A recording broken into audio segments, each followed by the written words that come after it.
Welcome to the Convocation Interview Series, hosted by Berea College and produced by Apollon, the undergraduate e-journal. Apollon's mission is to publish superior examples of undergraduate humanities research, as well as fully utilize the e-journal format through image, text, and sound. In the spirit of this mission, the Convocation Interview Series provides Berea College students the opportunity to engage in conversation with a diverse calendar of speakers and performers. The expertise of these speakers and performers provides a valuable resource, as well as the opportunity to connect the role of the public intellectual to the college environment. Our student interviewers today are Valerie Frost, Sarah Dean, and Raven Weaver. Would you guys please introduce yourselves? Hi, my name is Valerie Frost. I'm a junior psychology major from Greensburg, Kentucky. My name is Sarah Dean. I'm also a junior psychology major from Cincinnati, Ohio. And I am Raven Weaver. I am a senior psychology major from Bethany, West Virginia.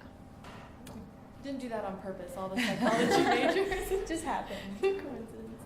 My daughter is very interested in psychology, so yeah. How old is your daughter in high school? She's going to college this year. Oh. So I'm like definitely I've been spending so much time in so many colleges. It's really interesting. Yeah. So she's off doing her whatever it's called, college preview or something. So she's gotten in and now they're What's she interested in, or what school? She's gotten into Princeton, and so she's very excited. Nice. It was Wow, a very that's big, wonderful. exciting Exciting. thing. But she's really interested in psychology and sociology, the humanities, but also history. Nice to meet you all. Nice to meet you. Sarah, would you begin with our first question? Yes. Okay. So a lot of people seem to misconstrue the idea of feminism and what a feminist is. And as a result, they don't identify themselves as one. So could you provide your own, maybe concise definition of what you think feminism is? So I'm definitely going to touch on that in my remarks as well today. But I think for me, feminism is the radical notion that all human beings should be treated with equality and respect. I have one of my favorite sayings by someone called Rebecca West is a little bit more feisty than that says feminism is the radical notion that women are something more than doormats. But but for myself, I certainly think that you can't actually be a humanist unless you're a feminist, because just as we say with human rights that women's rights are human rights, in the same way, I think you can't be a humanist unless you're also a feminist. So for me, that's really what it means, pure and simple. And therefore, it doesn't seem to me to be particularly outrageous or particularly, difficult to accept. But I think it has come to have associations that are otherwise, as you said. So. Well, the next question is related to women's health and how it's recently been in the forefront of news headlines. And I know your recent blog post was also about this. So I'm just interested in your thoughts on how this is a retreat from the progress that was seemingly made. Just what are your thoughts on that issue? I think so. Sort of, it's a little bit related. I think as any group of people who've traditionally held a less than equal position in society, when they begin to mobilize and organize for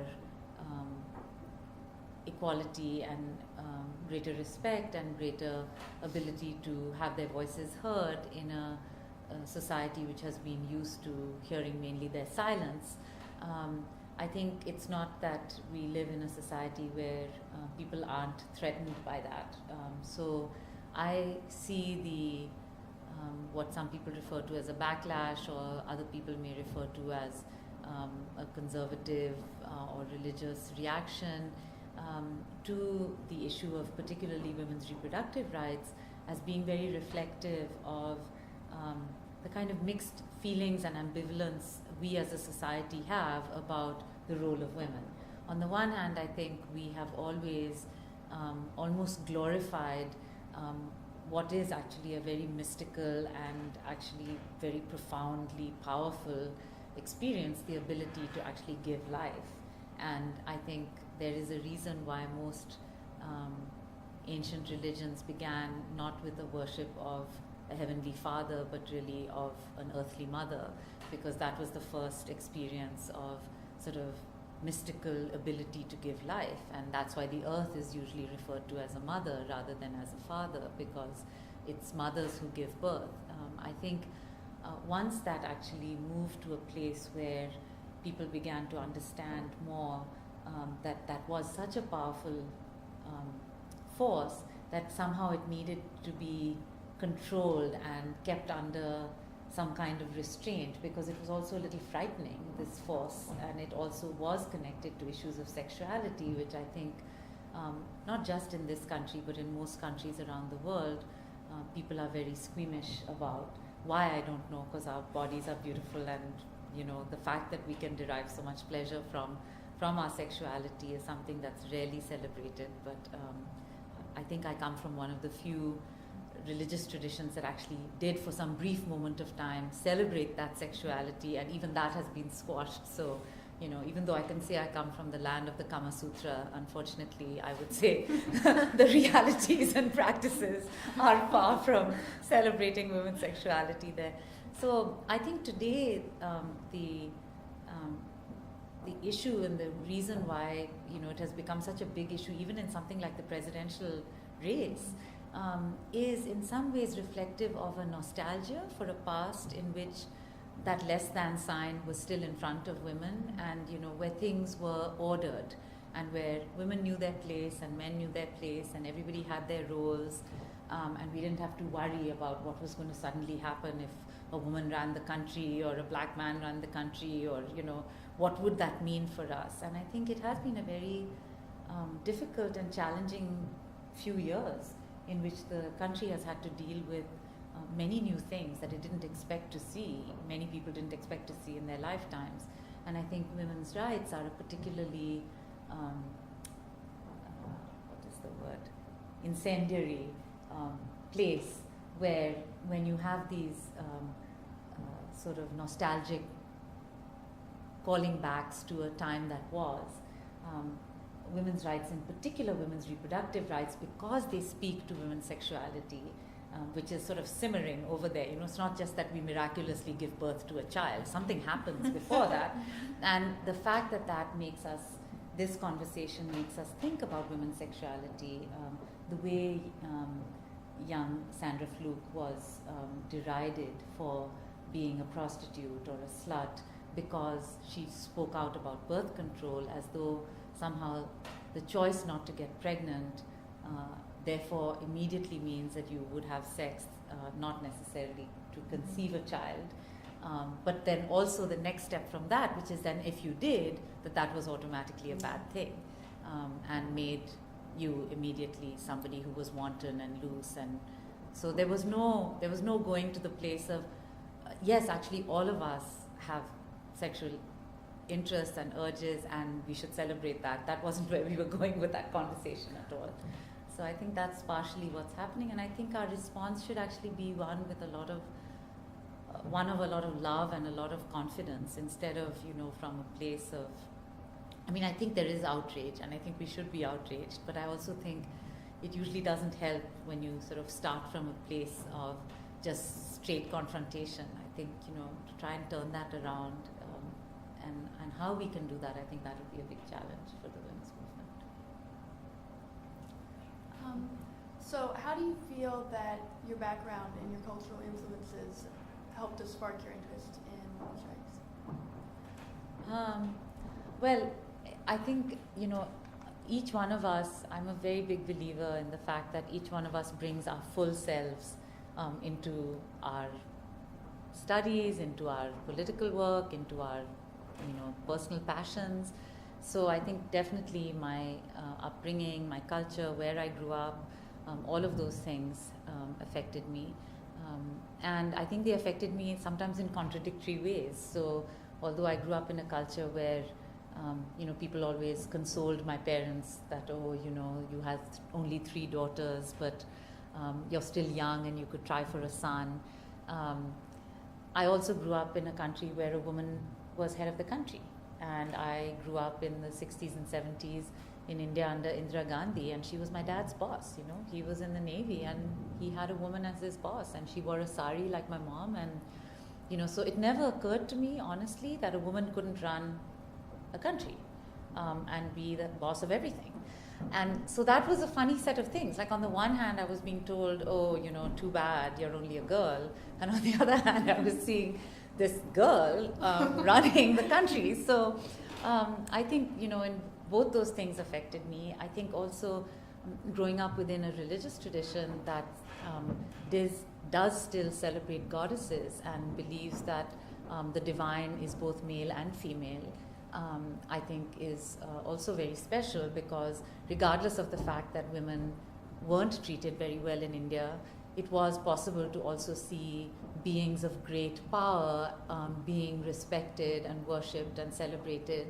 And I think somewhere that does go into you and makes you feel like, okay, you know, at least somewhere in the kind of faith discussion, there's a room for me. There's somebody who looks like me. There's somebody who, you know, has the same kinds of qualities. So certainly I think all of those things have affected me. And then lastly, I think, although I primarily grew up in India, I'm also what Americans call a army brat or navy brat. My dad was in the Indian Navy, and we lived and traveled to many parts, not just of India, but also of the world. So I lived in England and in Germany and in Burma. And those things also affected me, because I think living in different cultures and getting to know people who are different from you helps you appreciate both the things that we share in common as well as the things that are different and that are kind of interesting. You know, I mean, people always wonder why I love bratwurst so much, and I'm like, well, because like I spent, you know, 12 to 15 in Germany, like obviously I love bratwurst.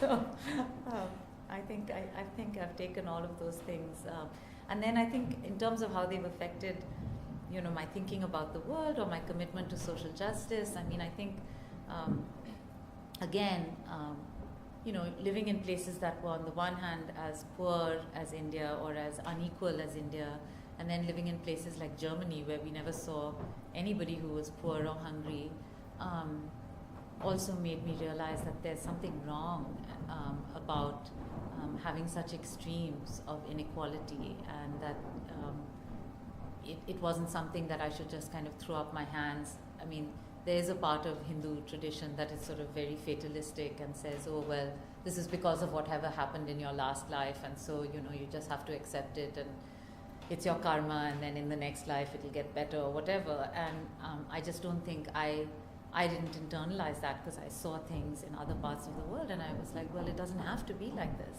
It can be different.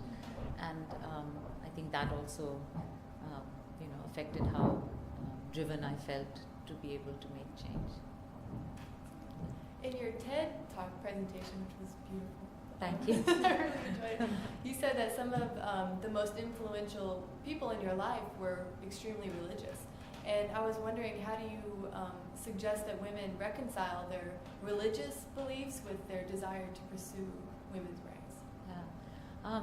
So I'm really curious about that, and I have lots of healthy arguments about it with my husband, who thinks that that's always a tricky place, because, you know, whether it's in Islam or in Christianity or in Judaism, which are the three monotheistic religions which have a text to refer back to, the reason it becomes tricky is that, you know, you can pick as many like great verses out of the Bible, and you can pick New Testament verses over Old Testament verses that are in celebration and praise of women, as you can ones that say it's cool to beat them, it's cool to treat them as less than, it's cool to, you know, whatever, have 5 wives, have 10 wives, whatever. You know, you can find whatever sets you want that can make one argument or the other. And I think what becomes difficult is when you, not so much the reconciliation of belief in women's equality with faith, but with literal interpretations of texts. And I think those two things are different. I think you can be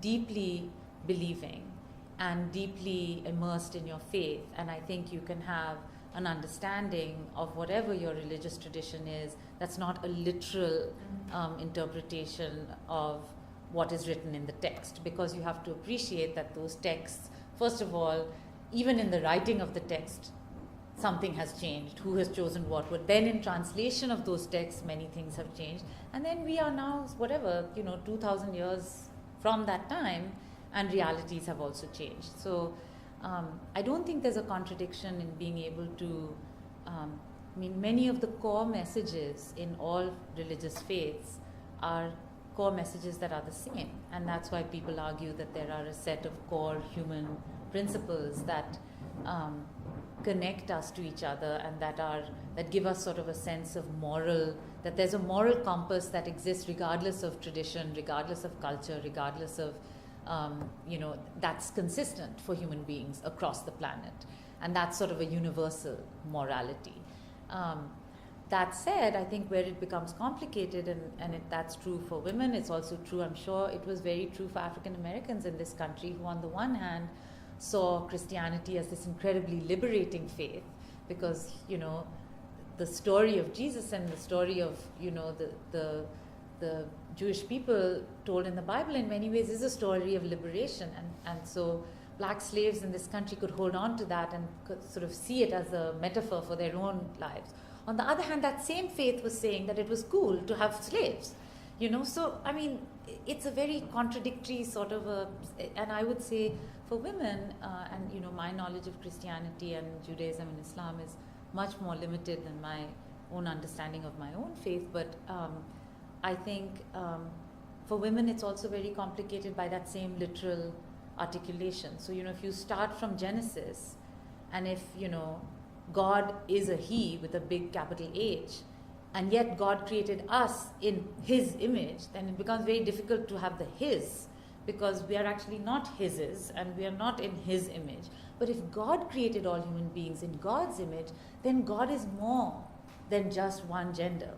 God is more than all genders put together. God is something beyond all of us.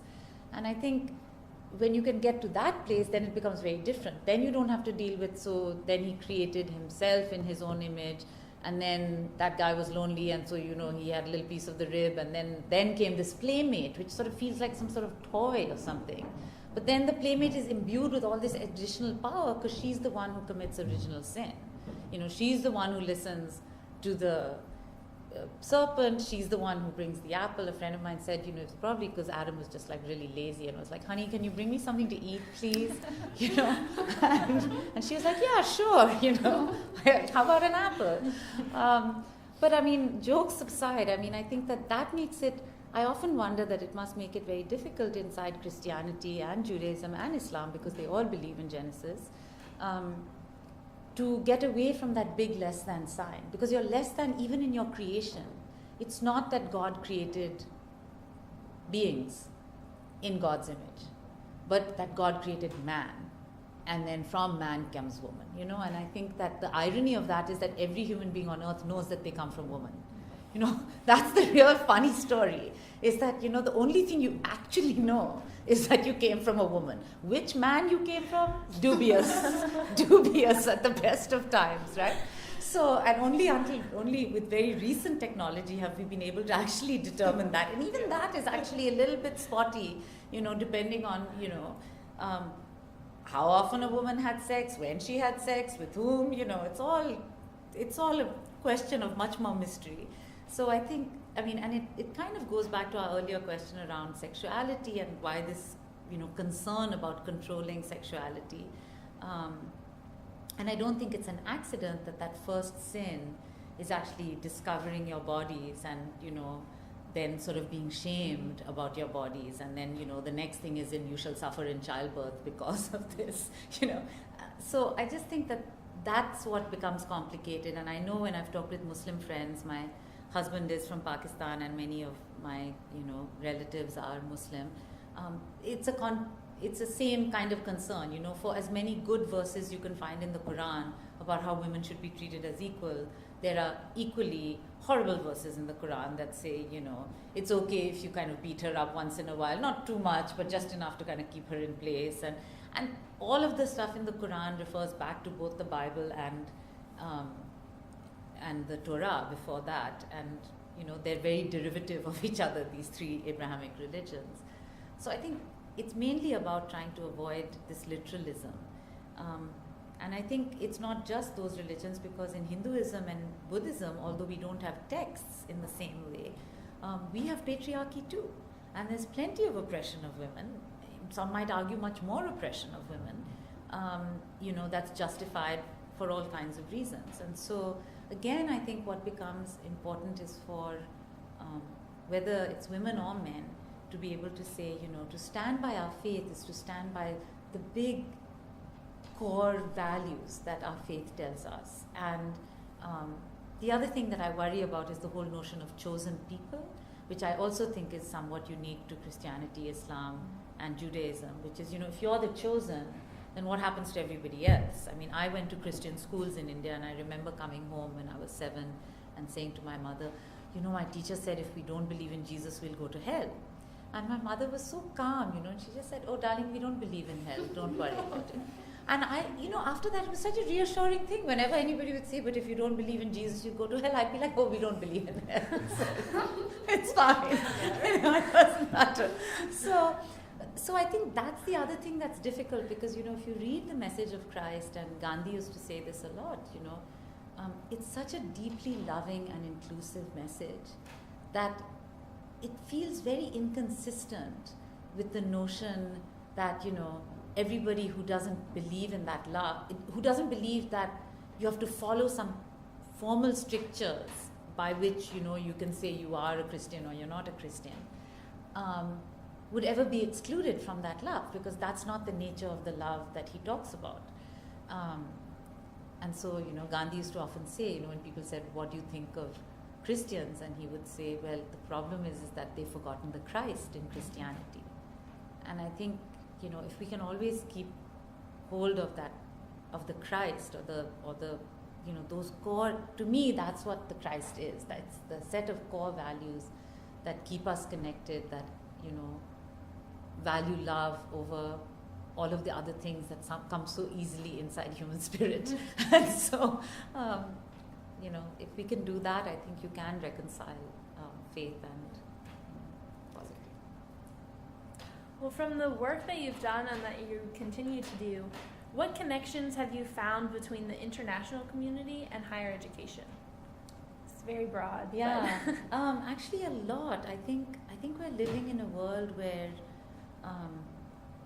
and you all are the generation of that, sort of manifest in that world, which is, in some strange way, you're so much more connected than we ever were. And, you're so much more connected to each other, young people around the world, in ways that were completely impossible for us to ever even imagine. I mean, when I came to the States in 1983 from India, I was writing these little blue airmail letters and, calling maybe once or twice in a month. And now, I mean, not only is it cell phones, it's texting, it's Facebook, it's Twitter, it's Skype, I mean, it's like, it's so, and I can see from, young people who are coming to go to school in the United States, or young people from the US who want to do like study abroad or travel in different countries or do semester abroad.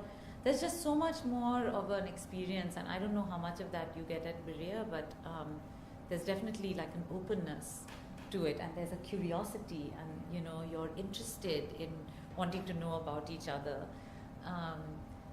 I mean, my nephew, when he came to school in the United States, he's grown up his whole life in Pakistan, but he already knew like who everybody was. They'd all been on Facebook, they'd seen pictures of each other. It's a completely different thing.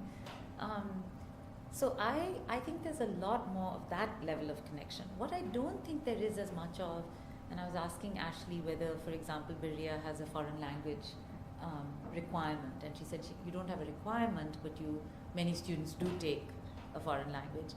And on that, I would say I think we have a long way to go yet. I think, I'm passionate about the fact that we should all teach geography.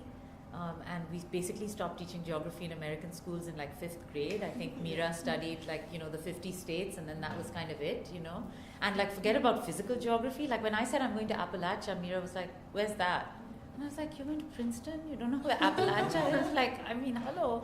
You know, like, how did they even let you in? You know, it's astonishing to me.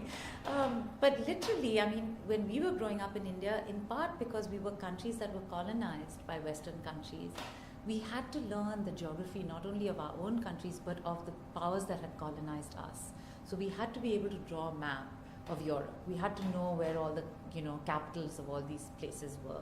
We had to do it for our own country. And that kind of education, I don't think happens as much as it really needs to, so that, it's one thing to like say we're going to go invade Iraq. It's another thing to send 18-year-olds off who've like never, they can't even like tell you where Iraq is on a world map. They have no idea what the language is. They have no idea what the culture is. It's really hard. And then we're surprised when like, whatever, their soldiers commit atrocities or, there's cultural boo-boos like burning the Quran or whatever. It's like, why would we expect that people would know that necessarily? So that's the flip side. I feel like we need lots more geography. We need lots more language.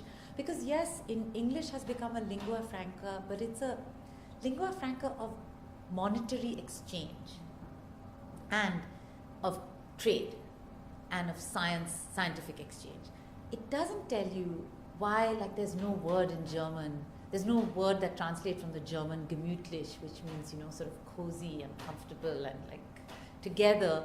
In English, there's like, you have to use 3 words. You have to say cozy and comfortable, and then I have to do all these gestures. And in German, if I would just say gemütlich, everyone would know what gemütlich meant, And I think that's important because language is a doorway into people's hearts. It's a doorway into people's way of seeing the world. It's an understanding of like what's important to them, why they're so sentimental about certain things, but they can still have the Third Reich. Like, how was it that the Nazis was like horrible people on the one hand, but then they appreciated art and, film, and I mean, and it's not, and I think we kind of have this feeling like we have to be able to divide the world into like black and white, and of course, precisely because we are made in God's image. We are so much more complicated than that because we have immense power for both good and evil in us.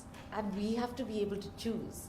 And I think the opportunity for international education, for higher education and internationalism is really that we choose to engage at a much deeper level than just this kind of very shallow, junior year abroad kind of thing.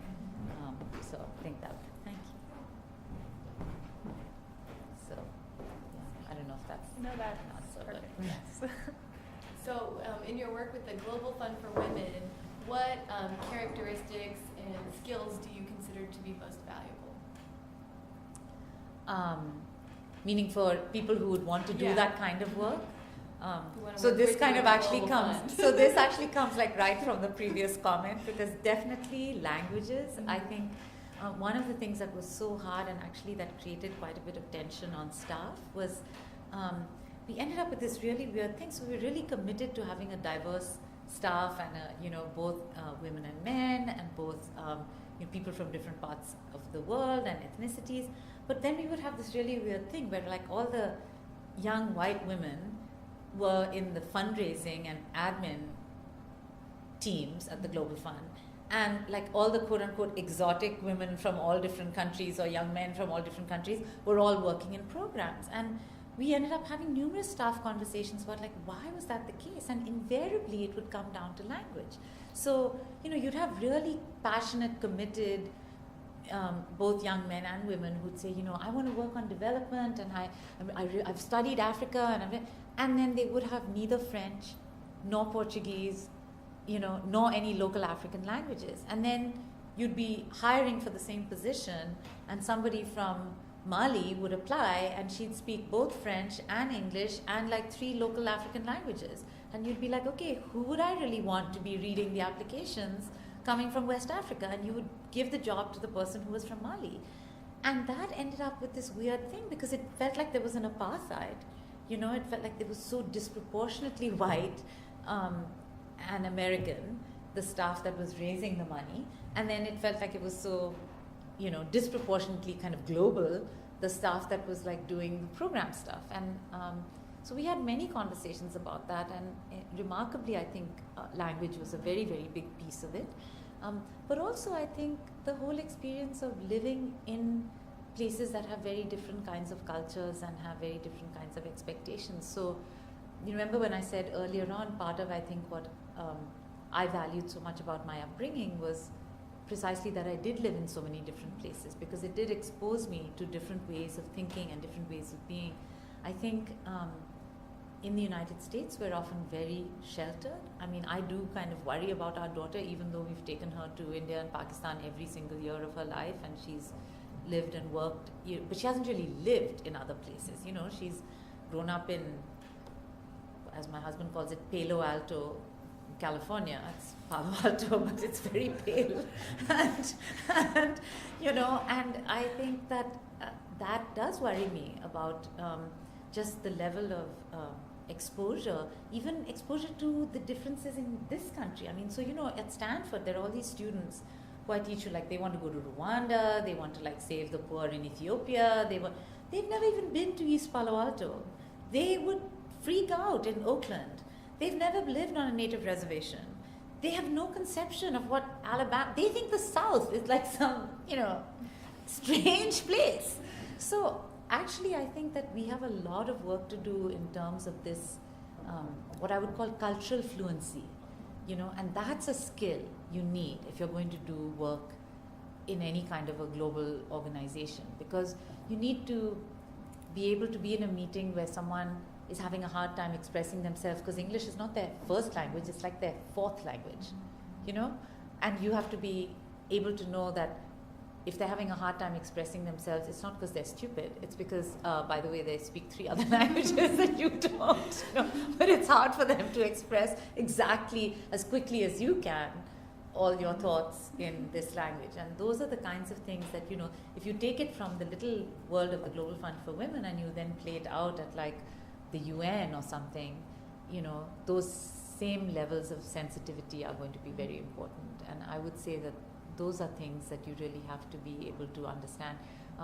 Working in teams, listening, you know, leading from a place of listening rather than I know it all and like here I am, like, you know, I'm going to show you all how to do it. Those are all skills that I think really serve you well. And as in the TED talk you saw, you know, like being humble enough to realize you might have to unlearn some things that you thought, you know, you had all figured out. So, yeah. Okay. Well, excluding the example that we mentioned earlier, in what ways do you witness the media influencing subordination or objectification? Oh God, I mean, let me count the ways, right? I mean, it's like so depressing. From like the GoDaddy.com ads to Budweiser to, you know, I mean, it's just, it's really complicated because I think women ourselves are like I think we ourselves are conflicted about this in 1,000 different ways. So, you know, I've had long conversations with my daughter about this whole use of the term slut, for example, and she's like, it's not such a big deal, Amma, you know, it's not really, I mean, like sometimes we just use it, you know, or other words like that, hoe, bitch, all of these words which I just hear and I just want to like crawl under a table and be like, how can you even say that? And yet I think it's also important for our generation and all, you know, other generations that find that, try to kind of not immediately go to a place of judging and try and figure out like, okay, so what might that be about? And then also to see that there's this, it is true that we are very complicated as human beings, right? So on the one hand, we love beauty, we love to make ourselves look good in certain ways, and we are proud of that in certain ways. And in some ways, it's a great gift, you know. I mean, like, I would be very sad in a world where, you know, women didn't get to, you know, wear beautiful colors and paint their toes all kinds of strange colors and whatever. But I think we've kind of created this world in which, like, that's the role that women have, and then men are supposed to not be able to have that role. And actually, that's not true in history. I mean, if you go back to, like, Louis XIV's court, if you looked at how the men dressed in those, I mean, they were pretty fancily togged out, right? I mean, they had these fancy shoes, they had jewels. It was same in the Mughal court in India. And so I think one thing is that, I think it's this whole thing of like woman as object of beauty, affection, also wealth, but also honor. So it's a weird thing, like, and I think that's that whole virgin whore mother continuum. You know, it's really complicated. That's the other thing in Christianity, by the way, I find very complicated, because like not only was man not created by a woman in the very beginning, Genesis, but then Jesus like miraculously appears in Mary, you know, and that's complicated too, because then it completely denies any role, you know, for sexual, a sexual role. So you have to, a woman is pure and good and everything as long as she's got nothing to do with sex. Then somehow magically she becomes a mother. Then she's good and pure again. But in between this and this, you know, a set of things happen, and those are the sets of things that media then portrays, you know. Those are the sets of things that like, oh, you know, sexily cut low top, or, you know, no top, or, you know, provocation. And in Alabama, when I was speaking to students at the University of Alabama, young women said that in Baptist churches, they had heard their pastors say that it was women who were responsible for the evil thoughts of men. And it was women who didn't cover up their 3 B's, belly, buttocks, and breasts, that provoked young men to sinful thoughts and lustful thoughts. And so it was actually on women to cover up and to dress modestly. Well, that's the same argument that is made in Islam. You know, that's why you should wear a burqa. So men won't be tempted, because if they can't see, they won't have any impure thoughts. We wish. You know, they actually probably have more impure thoughts. So I mean, I think that, and I think in the media, there is this kind of constant dichotomy in which women are very much, I think, participants. It's not, what I want to get us away from is that, oh, women are like innocent victims of this. We, you know, if we look at the magazines we read, and I'm including myself, look at how women selling to women. Men don't read those magazines. My husband looks at them and he's like, what is this? You know, like she's selling a perfume to you, a woman, and you're cool with her like being in bondage and like, you know, her breasts hanging out and whatever, like some weird thing. Because like what? Like either you fantasizing that you'll be like that if you wear that perfume, or like what exactly is going on in that story? And so I think that's something we have to do a lot better work at unpacking. Like, where does that come from? Does it come from our own notion of ourselves and how we should be? Does it come from what we hope we could be? Does it come from kind of an unease that on the one hand we've like achieved all this power and education and blah blah blah, but on the other hand kind of we still have this fantasy about being taken care of? You know, do we want it all, which is quite possible, you know? And I do think actually media very much reflects all of those confusions, you know? It exactly does that, and it's especially telling to me that it is magazines that are pitched at women. You know, it's Cosmo that has like some of the most horrible, you know, ads and depictions of women, sexualized depictions of women. Now, you can, the way we are told that it's okay, it's like, oh, this is supposed to be about our sexual liberation somehow. But it isn't really, because at the end of the day, we're still held to the same double standards, you know?